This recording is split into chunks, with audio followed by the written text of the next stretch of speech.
wanted me to give a quick description or my views on polygamous relationships. Okay, yes, I agree with polygamous relationships, but not in the terms that you all probably are thinking that I agree with it on. See, polygamous relationships were originally built around building security, building an empire, building a nation of people. See, in BC, back before Christ, obviously, when you read the Bible, these kings, they had multiple wives, but it was not for any sexual desires. It was to build a nation. See, these days you have it confused. You use it for sexual exploitations or sexual desires when that has nothing to do with it. See, my thing is, you men and some women, but very rarely women, but mostly men, you're trying to use it to benefit yourself instead of benefiting others. See, if you brought two women together who both had really good stable jobs, plus that one man, which is the king, which is the leader, who also had a good job.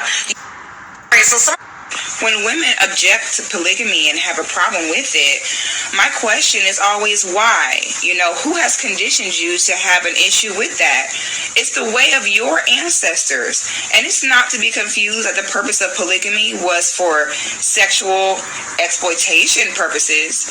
The purpose was so that every woman had a husband, so that every child had a father, so that no woman was responsible for running an entire household on her own. The concept of your ancestors was all about nation building, survival, what makes sense according to nature.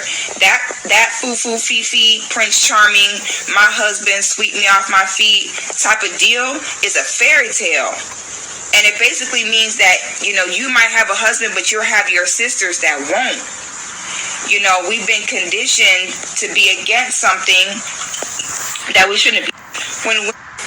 One of the reasons that we as women are so terrified about our man having another woman is because we think that sex is connected to love. It's not. Sex don't have nothing to do with love.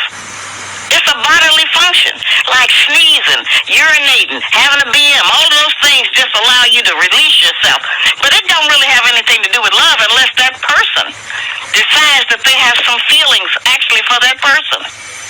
Now, we know it don't have nothing to do with love because that's why you can do it by yourself, to get that same feeling almost. So it's not based on that. But we as women think that, if he's inside her body like he's inside mine, he loves her more than he loves me. And that's not true.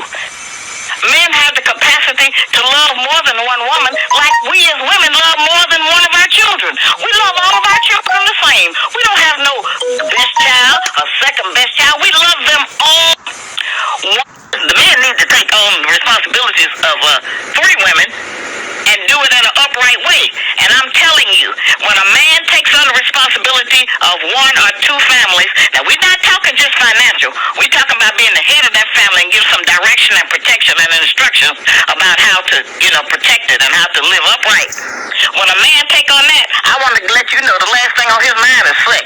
So you don't have to worry about that. Because that responsibility kick in, and then you don't have time for all of that laying around talking about nothing and doing nothing. Because when you have responsibility for nation building, it takes all of your energy and attention.